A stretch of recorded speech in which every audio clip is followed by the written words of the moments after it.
తాకట్లో ఉన్న బంగారాన్ని విడిపించి ఆ రోజున మార్కెట్ ధర కట్టి మిగిలిన డబ్బును మీకు అందిస్తుంది కొమ్మూరి గోల్డ్.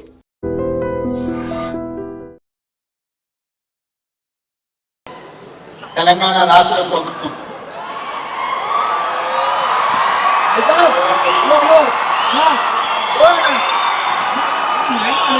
పోలీసు శాఖ ఆధ్వర్యంలో ఏర్పాటు చేసిన అలైవ్ కార్యక్రమానికి రాష్ట్ర డీజీపీ శివరెడ్డి గారు, హోమ్ సెక్రటరీ సివి ఆనంద్ గారు,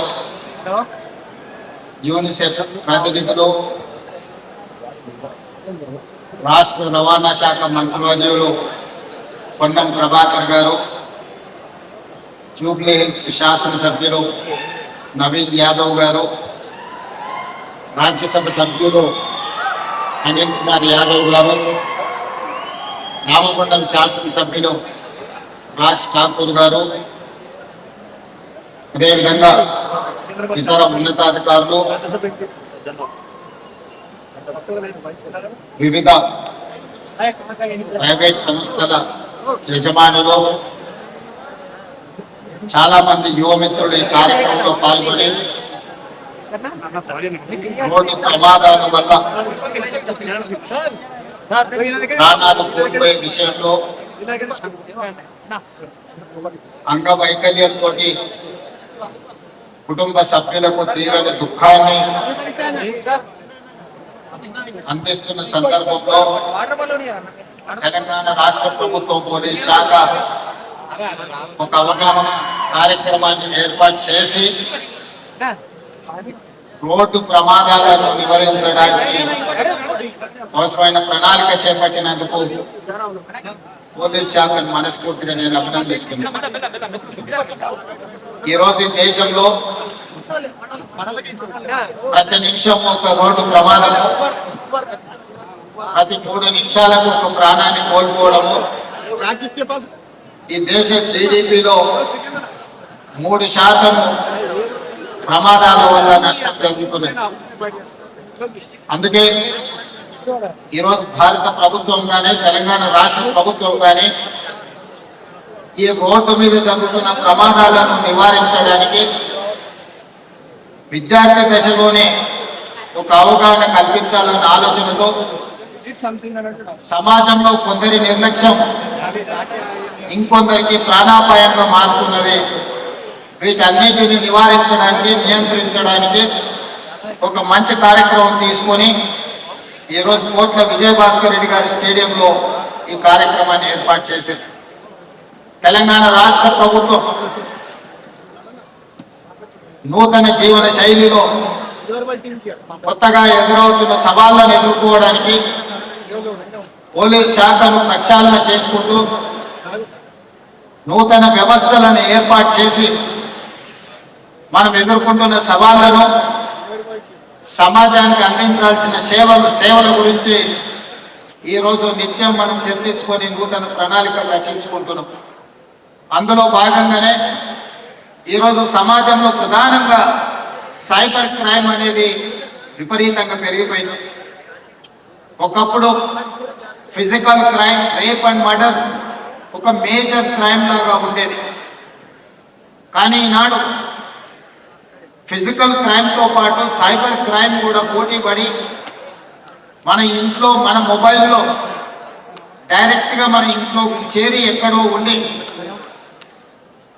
పక్క రాష్ట్రంలోనో పక్క దేశంలోనో ఉండి మన యొక్క ఆర్థిక వ్యవస్థను కొల్లగొట్టడానికి ఈరోజు సైబర్ క్రైమ్కు నేరగాళ్ళు ఎక్కువగా పాల్పడుతున్నారు. ఎవరు అని గుర్తించే లోపల ఖజానా ఖాళీ చేయడమే కాకుండా మన ఖాతాలు కూడా మొత్తం మాయమైపోతున్నది. రకరకాల నేరాలు సైబర్ క్రైమ్లో ఈరోజు జరుగుతున్నాయి. అందుకే భారతదేశంలో మొట్టమొదటి రాష్ట్రంగా సైబర్ క్రైమ్ నియంత్రించడంలో తెలంగాణ రాష్ట్రం ముందు భాగాన నిలబడి ఈరోజు ప్రక్షాళన మొదలుపెట్టింది. ఐఎస్ఐ యాక్టివిటీని నియంత్రించాలంటే కూడా కౌంటర్ ఇంటెలిజెన్స్తో పాటు ఆక్టోపస్ లాంటి సంస్థల్ని, టెర్రరిస్ట్ యాక్టివిటీస్ని, లేకపోతే మిలిటెంట్ యాక్టివిటీస్ని కంట్రోల్ చేయడానికి గ్రేహాండ్స్ లాంటి సంస్థలను ఒకప్పుడు ఆనాడు ఉమ్మడి రాష్ట్రంలో ప్రారంభించిన మన పోలీస్ వ్యవస్థ ఈరోజు దేశానికి ఆదర్శంగా నిలబడ్డది. అందుకే ఈరోజు నూతనంగా ఎదురవుతున్న సవాళ్ళను ఎదుర్కోవడానికి పోలీస్ శాఖలో ఈరోజు ఈగల్ ఫోర్స్ డ్రగ్స్ గంజాయి ఒక మహమ్మారిగా మారి సమాజాన్ని పట్టి పీడిస్తున్నాయి. పంజాబ్ రాష్ట్రం ఈరోజు నిర్వీర్యం కావడానికి డ్రగ్స్ ఒక ప్రధానమైన శత్రువుగా ఆ రాష్ట్ర యువత మీద ప్రభావం చూపిస్తుంది. అందుకే తెలంగాణ రాష్ట్రం ఆ ప్రమాదాన్ని ముందస్తుగా గుర్తించి ఈరోజు తల్లిదండ్రులు కష్టపడి ఎంతో శ్రమకు తమ జీవితాన్ని మొత్తం శ్రమ రూపంలో సంపాదించి పెడితే ఒకరో ఇద్దరు పిల్లలుంటే ఆ పిల్లలు డ్రగ్స్ బారిన పడితే ఆ వ్యసనాల వల్ల తల్లిదండ్రులకు తీరని దుఃఖం ఉన్నది. ఈరోజు వింత పోకడల వల్ల విపరీతమైన దురలవాట్ల వల్ల డ్రగ్స్ గంజాయి కూడా ఒక మహమ్మారిగా మన సమాజాన్ని పట్టి పీడిస్తుంది. అందుకే ఈ డ్రగ్స్ గంజాయిని నియంత్రించడానికి మన రాష్ట్రంలోనే మన పక్క పట్టణంలో కాదు పక్క రాష్ట్రాలు పక్క దేశాల నుంచి వస్తున్న డ్రగ్స్ గంజాయిని నియంత్రించడానికి ఈరోజు ఈగల్ ఫోర్స్ని మనం ఎస్టాబ్లిష్ చేసినాం. దేశంలోనే ప్రపంచంలోనే పోటీ జరుగుతాయి డ్రగ్స్ నియంత్రణలో. మొట్టమొదటి స్థానం తెలంగాణ రాష్ట్రానికి హైదరాబాద్ నగరానికి ఆ గుర్తింపు వచ్చింది. సివి ఆనంద్ గారు హైదరాబాద్ కమిషనర్గా ఆ అవార్డు రిసీవ్ చేసుకోవడం జరిగింది. అయినా సమస్య తీరలేదు. ఈ సమస్య ఇంకా పెరుగుతూనే ఉంది. ఇది ఒక మన రాష్ట్ర సమస్యగా దేశ సమస్య. ఇతర రాష్ట్రాలతోని కోఆర్డినేట్ చేసుకొని ఇతర రాష్ట్ర అధికారులతో సమన్వయం చేసుకొని ఈరోజు వ్యవస్థను బలోపేతం చేసుకొని డ్రగ్స్ మీద గంజాయి మీద మన రాష్ట్ర ప్రభుత్వం ఒక యుద్ధం ప్రకటించింది. అదేవిధంగా న్యాచురల్ కలామిటీస్ లేదా climate changes after covid climate చేంజెస్తోని క్లౌడ్ బస్ ద్వారా విపరీతమైన వర్షాలు మన హైదరాబాద్ కానీ మన నగరాల యొక్క ఇన్ఫ్రాస్ట్రక్చర్ పర్ డే 2 సెంటీమీటర్స్ వర్షపాతం పడుతుంది అని అంచనాలు వేసుకొని మన యొక్క మౌలిక వసతులను మనం ఏర్పాటు చేసుకున్నాం. డ్రైనేజ్ వ్యవస్థ కానీ సివరేజ్ వ్యవస్థ కానీ మన రోడ్ల వ్యవస్థ కానీ క్లైమేట్లో వచ్చిన చేంజెస్ వల్ల 2 అవర్స్లో 20 నుంచి 40 సెంటీమీటర్స్ రెయిన్ఫాల్ ఈరోజు పడుతుంది. మన ఖమ్మంలో వచ్చిన వరదలకు దాదాపుగా 39 సెంటీమీటర్లు 2 గంటల్లో వర్షం పడ్డది. ఈ మధ్యకాలం హైదరాబాద్లో పడ్డ వర్షాలు 2-3 అవర్స్లోనే 20-25 సెంటీమీటర్స్ వర్షం పడుతుంది. ఈ క్లైమేట్ చేంజెస్తోని అదేవిధంగా కొంతమంది కుంటలు చెరువులు నాలాలు కబ్జా పెట్టుకొని నీళ్లు ఉండాల్సిన ప్రాంతాలని దుర్మార్గులు అక్రమార్కులు ఆక్రమించుకుంటే ఆ నీళ్లు మన కాలనీలను ఆక్రమించుకుంటున్నాయి. నీళ్లు ఉండే స్థావరాన్ని మనం కబ్జా పెడితే ఆ నీళ్లు అక్కడ ఉండకుండా మన ఇళ్లలోకి వస్తున్నాయి. అందుకే ఈరోజు చెరువులని కుంటల్ని నాలాలని నీటి నిల్వ చేసే ప్రాంతాలను కాపాడడానికి హైడ్రాను మనం తీసుకురావడం జరిగింది. ఈరోజు ఎవరు ఏమనుకున్నా ఎవరు ఎంత విమర్శించినా ఎవరు ఎన్ని ఆరోపణలు చేసినా మనం పెట్టుకున్న లక్ష్యంతో మనం ఈరోజు ముందుకు వెళ్తున్నాం. ఈరోజు ఆ లేక్లను పునరుద్ధరించి రేపు సంక్రాంతి ఫెస్టివల్ సందర్భంగా కైట్ ఫెస్టివల్స్ ఎక్కడైతే ఆక్రమణలకు గురైన లేక్లు ఉన్నాయో వాటిని పునరుద్ధరించి ఈరోజు కైట్ ఫెస్టివల్స్ సంక్రాంతి పండుగ సందర్భంగా మనం నిర్వహించుకుంటున్నాం. ఈరోజు నూతన ఛాలెంజెస్ని ఎదుర్కోవడానికి పోలీస్ వ్యవస్థని మనము బలోపేతం ఏ విధంగా చేసుకుంటున్నామో ఇప్పుడు రాష్ట్ర ప్రభుత్వం రోడ్డు ప్రమాదాలను కూడా ఒక తీవ్రమైన సమస్యగా గుర్తించినాం. ఈరోజు మైనర్లు బండ్లు నడపడం లేదా డ్రంక్ అండ్ డ్రైవ్లో బండ్లు నడిపే వాళ్ళని నియంత్రించాల్సిన బాధ్యత పోలీసుల మీద ఉన్నది. వాళ్ళ మీద కఠినంగా కూడా వ్యవహరించాలి.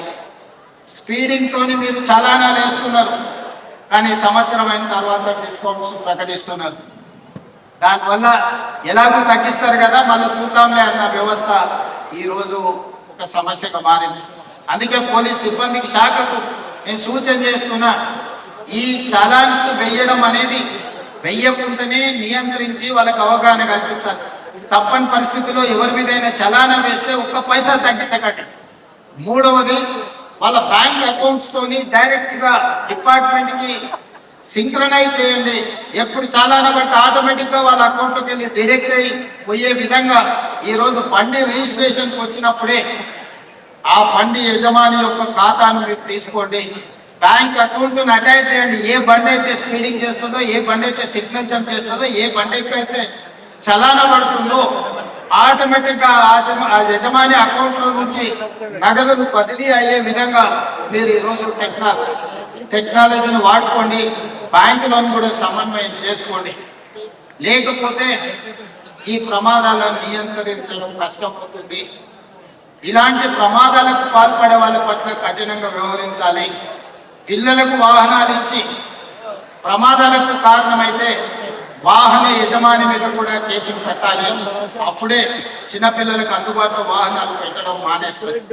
ఇవన్నీ జరగాలంటే ప్రాథమిక విద్యలోనే పిల్లలకు అవగాహన కల్పించాలి. ఈరోజు పోలీసుతో పాటు రవాణా శాఖకు సంబంధించిన వాళ్ళు కూడా హెవీ లోడ్ ఈ మధ్యకాలంలో చూసినాం. ఒక క్రషర్, ఒక టిప్పర్ హెవీ లోడ్తో తీసుకెళ్లి ఆర్టీసీ బస్సులు గుద్దితే 30-40 మంది బస్సులో ఉండే అమాయకులు చచ్చిపోయింది. అంటే ఇట్లాంటివి మనకు సంబంధం లేకపోయినా, మనం తప్పు చేయకపోయినా ఎదురు ఉండే వాళ్ళు తప్పుల వల్ల మన ప్రాణాలు కోల్పోతున్నాయి. దీన్ని నియంత్రించాల్సిన బాధ్యత ప్రభుత్వం మీదనే, రవాణా శాఖ, పోలీస్ శాఖ సిబ్బంది మీద ఉన్నది. అందుకే రవాణా శాఖ, పోలీస్ శాఖ ఈరోజు ఒక అవగాహనతో ముందుకు వెళ్ళాలి. రాష్ట్ర ప్రభుత్వంలో రోడ్ సేఫ్టీ అథారిటీ ఉన్నది. ఒక అడిషనల్ డీజీ ఆఫీసర్ వేస్తున్నాం. ఆ పోస్టింగ్ ఎలా ఉందంటే పనిష్మెంట్ పోస్టింగ్ కింద వేసినట్టుగా ఉంది. చాలా మంది ఆ పోస్ట్ అయ్యగానే అతన్ని పనిష్మెంట్ కింద వేసినట్టుగా భావిస్తున్నారు. ఇప్పటి నుంచి దాన్ని రివైవ్ చేయదలుచుకున్నాము. ఈరోజు ఏదైతే ట్రాఫిక్ పోలీస్ డిపార్ట్మెంట్ ఉందో కన్సర్న్ కమిషనర్స్ దగ్గర ఒక వింగ్ కింద పనిచేస్తుంది.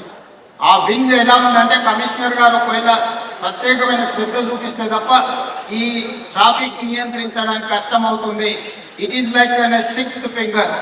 అట్లా కాకుండా అడిషనల్ డీజీ స్థాయిలో డీజీపీ తర్వాత ఈ రోడ్ సేఫ్టీ అండ్ ట్రాఫిక్ కు సంబంధించి DGR additional DG cadre officer అనేసి కంప్లీట్గా ఒక స్ట్రక్చర్ను తయారు చేసి ఎక్కడ కూడా సిగ్నల్ జంప్ చేసినా, స్పీడింగ్ చేసినా, ఎక్కడైతే ట్రాఫిక్ జామ్లు ఉన్నాయో, ఫ్రీ లెఫ్ట్ ఎక్కడైతే ప్రాబ్లం అవుతున్నదో అన్ని సీసీ కెమెరాలు పెట్టి అన్ని కార్పొరేషన్ మున్సిపల్ కార్పొరేషన్స్ ఏరియాలో హైదరాబాద్ నగరంలో ఆల్రెడీ మనం గూగుల్ సంస్థతో ఒక ఎంఓయూ చేసినాం. ఈ ట్రాఫిక్ సిస్టమ్ అంతా స్టడీ చేసి ఫీడ్బ్యాక్ ఇవ్వడానికి. ఈరోజు మన కమాండ్ కంట్రోల్ రూమ్ ఉన్నది బంజారాహిల్స్లో. వీటన్నిటిని కూడా సాంకేతిక నైపుణ్యంతో, ఈ సాంకేతిక నైపుణ్యాన్ని ఉపయోగించుకొని ఈ వ్యవస్థను బలోపేతం చేయాల్సిన అవసరం ఉంది. రీసెంట్గానే నేను పోలీస్ టాప్ ఆఫీసర్స్కి ఇన్స్ట్రక్షన్స్ ఇచ్చిన ఈ ట్రాఫిక్ కు సంబంధించిన కంప్లీట్ వ్యవస్థను మనం ఈరోజు పూర్తిగా నిర్ణయం తీసుకునేది ఉంది. ఎట్లయితే హైడ్రా, ఎట్లయితే ఈగల్, ఎట్లయితే సైబర్ క్రైమ్ని మనం స్ట్రెంథెన్ చేసినామో ఈరోజు ట్రాఫిక్ నియంత్రించడానికి కూడా పోలీస్ డిపార్ట్మెంట్ను ఈరోజు నియంత్రించాలి. ఒకప్పుడు లా అండ్ ఆర్డర్ ప్రాబ్లం ఉండే, లా అండ్ ఆర్డర్లో మర్డర్స్ ఇట్లాంటివి ప్రాబ్లం ఉండే. ఈరోజు లా అండ్ ఆర్డర్ కాదు, ట్రాఫిక్లో జరిగే యాక్సిడెంట్స్ మర్డర్స్ కంటే ప్రమాదమైనవి. ఒక్కొక్కసారి 20 మంది 30 మంది కూడా ఒక ప్రమాదంలో చచ్చిపోతుందంటే ఇవన్నీ మనుషులు చేసిన తప్పిదాల వల్ల జరుగుతున్న హత్యలుగానే భావించాలి. వీటిని నియంత్రించాలి అంటే ట్రాఫిక్ విధి విధానాలను, ట్రాన్స్పోర్ట్ కమిషనర్ గారు కూడా విధి విధానాలను కంప్లీట్గా ప్రక్షాళన చేసుకొని ఒక నూతన చట్టాన్ని తెచ్చుకోవాలి. ఈ నూతన చట్టం పాఠశాల స్థాయిలోనే విద్యార్థులకు అవగాహన కల్పించాలి. వాళ్ళ బాధ్యతను పెంచాలి. ప్రతి వీక్ ఒకసారి స్కూల్లో, ప్రతి వీక్ ప్రతి నెలకు స్కూల్స్తో కోఆర్డినేషన్ చేసుకొని ఆ పిల్లలని సిగ్నల్ వ్యవస్థ మీద అవగాహన కల్పించే విధంగా, ట్రాఫిక్ను నియంత్రించే విధంగా వాళ్ళని రోడ్డు మీద వాళ్ళను ఒక క్రమశిక్షణ కలిగిన భారతీయులుగా తీర్చిదిద్దాల్సిన అవసరము అధికారుల మీద, రాష్ట్ర ప్రభుత్వం మీద ఉన్నది. తప్పకుండా వీటన్నిటిని ప్రక్షాళన చేస్తాం.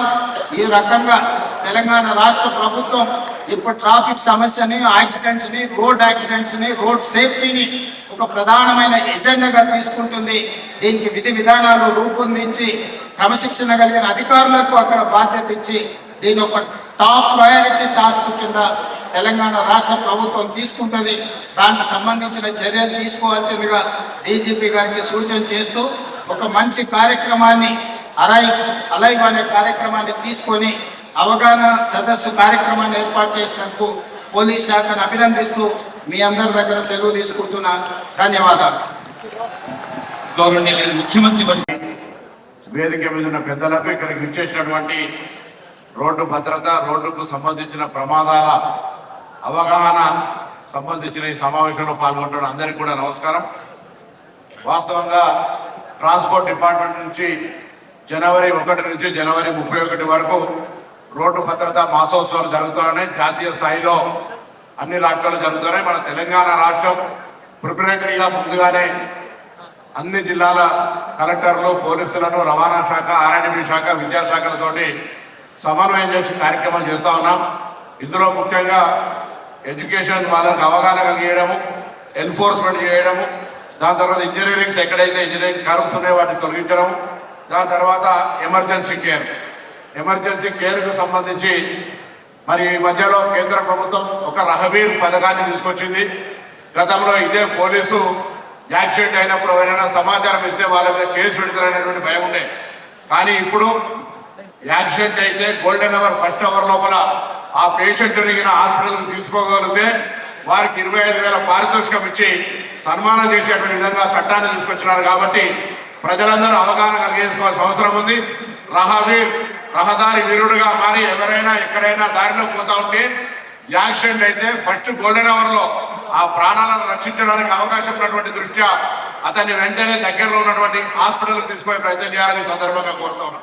అదేవిధంగా ఇంజనీరింగ్ సంబంధించి కూడా ఆర్ఎండ్బి, ట్రాన్స్పోర్ట్ డిపార్ట్మెంట్తో పాటుగా గౌరవ ముఖ్యమంత్రి గారి నాయకత్వంలో అనేక రోడ్డు యాక్సిడెంట్ ప్రోన్ ఏరియాస్ ఉన్నాయో వాటన్నిటినీ వరుసగా నేషనల్ హైవేస్ కానీ, స్టేట్ హైవేస్ కానీ వాటిని రిమూవ్ చేసే ప్రయత్నం జరుగుతోంది. వాటిని మరింత త్వరితగతిన చేపట్టే విధంగా చర్యలు తీసుకోవాలని సందర్భంగా మరి కోరుతా ఉన్నాను. అదేవిధంగా ఎన్ఫోర్స్మెంట్, ఇటు రవాణా శాఖ కానీ, అటు పోలీస్ కానీ సంయుక్తంగా ట్రాఫిక్ నిబంధనలు ఉల్లంఘించేటువంటి వాళ్లకు తాగి నడిపినా, సెల్ ఫోన్తో నడిపినా, హెల్మెట్ లేక నడిపినా, రాంగ్ రోడ్ నడిపినా లేదా అతివేగంగా నడిపినా ఈరోజు ప్రమాదానికి కారణమవుతున్న 5-6 అంశాల పట్ల కఠినంగా వ్యవహరిస్తూ డ్రైవింగ్ లైసెన్స్లని రద్దు చేస్తూ వారికి భవిష్యత్తులో వాహనం కొనుగోలు చేయడం కానీ, లైసెన్స్ ఇవ్వకుండా ఉండేటువంటి చర్యలు తీసుకునే విధంగా చట్టం లోపల మార్పులు చేర్పులు చేసుకొని ముందుకు పోతున్నాం. ఇటీవలనే శాసనసభలో రోడ్ సేఫ్టీ సెస్ పేరు మీద ప్రజలకు అవగాహన కల్పించడానికి కొంత సేఫ్టీ ట్యాక్స్ చేసి కూడా రాష్ట్ర వ్యాప్తంగా యాక్సిడెంట్ ఇప్పటికీ దాదాపు 26,000 యాక్సిడెంట్ అయితే సంవత్సరానికి 8,000 మంది, దాదాపు రోజు 20 నుంచి 25 మంది యావరేజ్లో చనిపోతున్నటువంటి తెలంగాణలో మనం వీలైనంత వరకు ఒక్క ప్రాణాన్ని మనందరం ఒక అవగాహన తెచ్చుకొని ఒక ప్రాణాన్ని రక్షించగలిగిన అదెంతో మానసిక తృప్తిగా ఉంటుంది. డాక్టర్లు చెప్పినా, పోలీసు చెప్పినా, ఎవరు ప్రజలు మాట్లాడినా ఈరోజు రోడ్ సేఫ్టీకి సంబంధించి ప్రతి ఒక్కరు అవగాహన కల్పించుకోవాలి. గౌరవ ముఖ్యమంత్రి గారు నోటీస్ వస్తాను. ఈ మధ్య తెలంగాణ ప్రభుత్వం పక్షాన, రవాణా శాఖ పక్షాన విద్యాశాఖతో సమన్వయమై సెలవులు కాగానే ప్రతి విద్యార్థి తమ తల్లిదండ్రుల దగ్గర నుంచి ఒక అఫిడవిట్ మేము వాహనాలకు సంబంధించినటువంటి ఏ రహదారి భద్రత ఉన్నాయో, ట్రాఫిక్ రూల్స్ ఉన్నాయి, వాటిని డివియేట్ చేయమని ఒక అఫిడవిట్ తీసుకునే విధంగా ఒక కార్యక్రమాన్ని చేపడుతున్నాం. దాని ద్వారా వాళ్ళకు ఒక సర్టిఫికెట్ ఇచ్చి ఈ రోడ్ సేఫ్టీకి సంబంధించిన దాంట్లో వాళ్ళ భాగస్వామ్యం చేయడంతో పాటుగా రోడ్ సేఫ్టీ అవేర్నెస్ క్లబ్లు పాఠశాలలో ఏర్పాటు చేయడంతో పాటుగా రోడ్ సేఫ్టీకి సంబంధించి పాఠశాలలన్నింటినీ క్లబ్గా ఏర్పాటు చేసి ఎప్పటికప్పుడు ఒక కమ్యూనికేషన్ తోటి రోడ్డు భద్రత గురించి అవగాహన కల్పించే కార్యక్రమాలు చేపట్టే ప్రయత్నం చేస్తున్నాయి. మనం చేస్తూ కొన్ని ఇంతమంది చెప్పినట్టుగా డాక్టర్స్ కొన్ని ట్రామా సెంటర్స్ ఏర్పాటు చేయడానికి ప్రయత్నం జరుగుతోంది. దాన్ని ఇంకొక కొద్దిగా పెద్ద ఎత్తున చేయాలని కోరుతూ ట్రాఫిక్ నిబంధనలు పాటించి ప్రాణాలను కాపాడుకుంటూ ఎదుటివాడు చాలా మంది చనిపోవడం కాదు, జీవితకాలం పేషెంట్ అయి కుటుంబానికి భారమై ఉంటున్నటువంటి అనేక వీడియోలు, వందల వీడియోలు చూసిన తర్వాత కూడా మనం చెల్లించక దానికి సంబంధించిన ట్రాఫిక్ నిబంధనలు పాటించకపోతే మంచిది కాదు తెలియజేస్తూ రోడ్డు భద్రతను పాటిద్దాం, అందరి ప్రాణాలను కాపాడుకున్నామని మనం చేస్తూ అందరికి నమస్కారం చెప్తూ సెలవు తీసుకుంటా ఉన్నాం. A campaign for safer roads in Telangana కార్యక్రమానికి ముఖ్య అతిథిగా చేసిన మాన్యులు రాష్ట్ర ముఖ్యమంత్రి శ్రీ రేవంత్ రెడ్డి గారికి నమస్కారం, స్వాగతం. అట్లాగే ఈ కార్యక్రమంలో పాల్గొనేందుకు విచ్చేసినటువంటి ట్రాన్స్పోర్ట్ మినిస్టర్ గౌరవ పొన్నం ప్రభాకర్ గారు, గౌరవ ఎమ్మెల్యే జూబ్లీ నవీన్ యాదవ్ గారు, గౌరవ రాజ్యసభ సభ్యులు అనిల్ కుమార్ గారు, గౌరవ రామగుండం ఎమ్మెల్యే ఠాకూర్ గారు, యూనిసెఫ్ నుంచి వచ్చినటువంటి శిలాలయం బిర్హాన్ గారు, ఇక్కడ ఉన్నటువంటి అందరూ కూడా నమస్కారం, గుడ్ ఈవినింగ్. తెలంగాణ రాష్ట్రంలో రోడ్ల మీద జరిగే ప్రమాదాలను తగ్గించడం, అట్లాగే మరణాలను గాయపడ్డ వారి సంఖ్యను కూడా తగ్గించడం అన్న ఉద్దేశంతో ఈ అలైవ్ అన్న కార్యక్రమం కాదు, ఒక ఉద్యమాన్ని ఈ రోజు మనం ప్రారంభిస్తున్నాం. గౌరవ ముఖ్యమంత్రి గారు స్వయంగా వచ్చి ఈ కార్యక్రమాన్ని ప్రారంభించకపోవడం మాకందరికీ చాలా సంతోషాన్ని ఇస్తుంది. కార్యక్రమానికి ఒక గొప్ప ఉద్రేజాన్ని తీసుకొస్తుందని భావిస్తున్నాను. ఈ అలైవ్ అన్నది కేవలం రోడ్డు భద్రత మీద అవగాహన కార్యక్రమం మాత్రమే కాదు, ఇది ఒక ఉద్యమం లాగా ప్రజలందరూ ముందుకు తీసుకోవాలని కోరుతున్నాను. ఇది కేవలం పోలీసుల పనో, ట్రాన్స్పోర్ట్ డిపార్ట్మెంట్ పనో, కొందరి పనో కాదు. ఎందుకంటే రోడ్డు భద్రత అన్నది ఒక పెద్ద సామాజిక సమస్యగా మారిపోయింది. అందుకే మొత్తం సమాజానికి సంబంధించిన బాధ్యత కాబట్టి రోడ్లు మరింతగా సురక్షితంగా మార్చడం, ప్రమాదాలు తగ్గించడం, ప్రాణ నష్టం తగ్గించడమే ఈ అలైవ్ ఉద్యమ ప్రధాన లక్ష్యం. తెలంగాణ రాష్ట్ర పరిస్థితిని గమనిస్తే మన రాష్ట్రానికి 30,000 కిలోమీటర్ల మేర విస్తృతమైనటువంటి రహదారి నెట్వర్క్ ఉంది. దురదృష్టవశాత్తు ఈ రహదారులపై ప్రతి సంవత్సరం 27,000 రోడ్డు ప్రమాదాలు జరుగుతున్నాయి. వీటిలో 7,500 మంది ప్రాణాలు కోల్పోతుండగా 25,000 మంది గాయాల పాలవుతున్నారు. మనం గణాంకాలను పోల్చి చూస్తే తెలంగాణ రాష్ట్రంలో పోయిన సంవత్సరం వివిధ కారణాల వలన 800 మంది హత్యలకు గురైతే అదే సమయంలో 7,500 మంది రోడ్ల మీద మరణించారు. అంటే హత్యల కంటే 9 to 10 టైమ్స్ ఎక్కువ మంది రోడ్డు ప్రమాదాల్లో మరణిస్తున్నారు అన్నది తెలుస్తున్నది. 2024తో పోలిస్తే 2025లో యాక్సిడెంట్స్ సంఖ్య పెరిగిన, మరణాల సంఖ్య మాత్రం 500 తగ్గించినాము. దీనికి కారణం ప్రజలు కొంత వస్తున్న మార్పు కావచ్చు, కానీ దానికంటే మించి గోల్డెన్ అవర్లోనే, అంటే యాక్సిడెంట్ అయిన మొదటి గంటలోనే బాధితుని ఆసుపత్రికి షిఫ్ట్ చేసే ట్రైనింగ్ గత 2 సంవత్సరాల నుంచి మనం ఇస్తున్నాం. రోడ్ల పక్కన ఉండే షాప్స్, హోటల్స్, రెస్టారెంట్స్ ఓనర్స్ అట్లాంటి వాళ్ళకు ఫస్ట్ ఎయిడ్ ట్రైనింగ్ ఇచ్చి, వారి ఏరియాలో కనుక యాక్సిడెంట్ అయితే వెంబడి స్పందించి బేసిక్ ఫస్ట్ ఎయిడ్ అందించాలన్న ఉద్దేశంతో ఈ శిక్షణ ఇస్తున్నాం. దానివల్ల కొంత మరణాల సంఖ్య కొంత తగ్గిందని భావిస్తున్నారు. అయితే రోడ్డు ప్రమాదాల మీద ప్రజల్లో సీరియస్నెస్ ఉండటం లేదు. చనిపోయిన వారిలో 70% మంది పైన 2 వీలర్స్ నడిపే వాళ్ళు కానీ, పాదచారులు కానీ ఉన్నారు. Pedestrian is the king of the road అన్న నానుడి ఉంది, కానీ ఇది ఎవరికి తెలియదు. తెలిసినా ఏమాత్రం కూడా పట్టించుకోరు. ఇప్పుడు పరిస్థితి పెడెస్ట్రియన్ కు రోడ్డు మీద లాస్ట్ ప్రాముఖ్యం ఇస్తున్నారు. చనిపోయిన వారిలో ఎక్కువ మంది 20, 30, 40 ఇయర్స్ వయసులో ఉన్న వాళ్ళు, అంటే ప్రొడక్టివ్ ఏజ్ గ్రూప్ లో ఉన్న వాళ్ళే ఉన్నారు. వారి మరణం కేవలం వాళ్ళ కుటుంబానికి మాత్రమే కాదు, దేశాభివృద్ధికి కూడా నష్టం కలిగిస్తుంది. అందుకే ఈ ఉద్యమం సమాజం కోసమే, ప్రతి కుటుంబ భద్రత కోసం అన్న భావన ప్రతి ఒక్కరు కలగాలి. ఈ లక్ష్యం సాధించాలంటే సమాజంలోని ప్రతి ఒక్కరూ బాధ్యతగా వ్యవహరించాలి. పోలీస్ డిపార్ట్మెంట్, ట్రాన్స్పోర్ట్ డిపార్ట్మెంట్తో పాటుగా ప్రజాప్రతినిధులు, ఇతర ప్రభుత్వ శాఖలు, స్వచ్ఛంద సంస్థలు, media, corporates, celebrities, SERP and MEPMA గ్రూప్లను కూడా ఇందులో భాగస్వామ్యం చేయాలన్నదే మా ఉద్దేశం. ప్రజల ప్రవర్తనలో ప్రత్యక్షమైన మార్పు రావాల్సిన అవసరం ఉంది. హెల్మెట్లు తప్పనిసరిగా ధరించాలి. అది పిలియన్ రైడర్ కూడా వర్తిస్తుంది. కార్లలో ముందు ఇంకా కూర్చున్న వాళ్ళు కూడా ప్రతి ఒక్కరు సీట్ బెల్ట్ పెట్టుకోవాలి. డ్రైవింగ్ సమయంలో మొబైల్ ఫోన్ వాడకూడదు. ఇవన్నీ కూడా చాలా అందరూ తెలిసినటువంటివే, కానీ దురదృష్టవశాత్తు వాటి పాటించకపోవడం వలన వారికి వాళ్ళ డ్రైవింగ్ స్కిల్స్ పైన పెద్ద నమ్మకం ఉండడం వలన ఇది యాక్సిడెంట్స్ గురవుతున్నారు. ఇంతకు ముందు మనం ప్రతి గ్రామంలో కూడా రోడ్ సేఫ్టీ కమిటీలు వేసుకున్నాం, విలేజ్ రోడ్ సేఫ్టీ కమిటీస్ అని. ఇప్పుడు కొత్తగా సర్పంచ్, వార్డ్ మెంబర్స్ వచ్చారు కాబట్టి వారు దీన్ని సీరియస్గా తీసుకుంటే బాగుంటుంది. అందుకే జిల్లా స్థాయిలో ఎస్పీ నేతృత్వం నుంచి విలేజ్ స్థాయిలో సర్పంచ్ వరకు, వార్డ్ మెంబర్ల వరకు కూడా ఈ ఉద్యమాన్ని, అంటే ఆటో డ్రైవర్లు, కార్యకర్తలు, యువత, ట్రాక్టర్ యజమానులు అందరూ కూడా ఈ ఉద్యమంలో భాగస్వామి కావాలని చెప్పి ప్రయత్నం చేస్తున్నాం. గ్రామ స్థాయి నుంచి జిల్లా స్థాయి వరకు అందరు అధికారులు ఈ ఉద్యమంలో పార్టిసిపేట్ చేయాలి. మరీ ముఖ్యంగా డిఫెన్సివ్ డ్రైవింగ్ అన్న విధానాన్ని ప్రమోట్ చేయాల్సిన అవసరం ఉంది. ఎందుకంటే డిఫెన్సివ్ డ్రైవింగ్ అంటే పరిసరాలను కూడా శ్రద్ధగా గమనిస్తూ డ్రైవ్ చేయడమే డిఫెన్సివ్ డ్రైవింగ్. ఈ కార్యక్రమాన్ని రేపటి నుంచి January 13th, 2026 నుంచి January 24th, 2026 వరకు 10 days పాటు నిర్వహిస్తున్నాం, సెలవులను మినహాయించి. ఈ 10 రోజుల కార్యక్రమంలో ఒక్కరోజు ఒక్కొక్క అంశానికి కేటాయించినాం. డిఫెన్సివ్ డ్రైవింగ్ డే, విద్యార్థుల యువత దినం, గ్రామీణ రోడ్డు భద్రతా దినం, మహిళలు కుటుంబ భద్రతా దినం, మద్యం సేవించి డ్రైవింగ్ కు 0 టాలరెన్స్ దినం, సెలబ్రిటీస్ అండ్ మీడియా దినం, కార్పొరేట్ రవాణా దినం, ఇట్లా 10 రోజుల పాటు 10 రకాలుగా ఏర్పాటు చేస్తాం. దీని అమల్లో భాగంగా గ్రామస్థాయి సమావేశాలు, విద్యా సంస్థలు ట్రాఫిక్ అవగాహన కల్పిస్తాం. ఆటోలు, RTC, private buses, cabs, Ola, Uber, Swiggy, Zomato డ్రైవర్లకు అవగాహన కల్పిస్తాము. అట్లాగే అరైవ్ అలైవ్ గాలిపటాల పండుగ రంగోలీ పోటీలు కూడా నిర్వహిస్తున్నాం. మాల్స్, షాంటీస్, రైతు బజార్లు, కలెక్టర్ మరియు పోలీస్ కార్యక్రమాలు, ఆసుపత్రులు, కంపెనీలు, ఫ్యాక్టరీస్, బస్ సంస్థల ద్వారా కూడా ప్రచారం చేసేందుకు నిర్ణయించుకున్నాం. దేశానికి ఆదర్శమైనటువంటి రోడ్ సేఫ్టీ రాష్ట్రంగా తెలంగాణను తీర్చిదిద్దడం అనే లక్ష్యంగా మనం పనిచేయాలి. ప్రతి సంవత్సరం జరుపుకునే రోడ్డు భద్రత కార్యక్రమాలు ఒక తంతుల ఒక రొటీన్లా ఉండకూడదు, సీరియస్నెస్ ఉండాలి. అందుకే అరైవ్ అలైవ్ క్యాంపెయిన్ ద్వారా ఊరూరా ప్రజలను ఏకం చేసి పెద్ద ఎత్తున అందరినీ భాగస్వాములు చేయబోతున్నాం. ఇది ప్రభుత్వ కార్యక్రమం మాత్రమే కాదు, ఇది తెలంగాణ కుటుంబాల ప్రాణాల ఉద్యమం. ప్రతి ఒక్కరు కూడా బాధ్యతగా వివరిస్తే తెలంగాణను రోడ్డు ప్రమాద రహిత రాష్ట్రంగా మార్చగలం. సురక్షితంగా ప్రయాణిద్దాం, సజీవంగా చేరుతాం. ఇదే అరైవ్ అలైవ్. జై హింద్.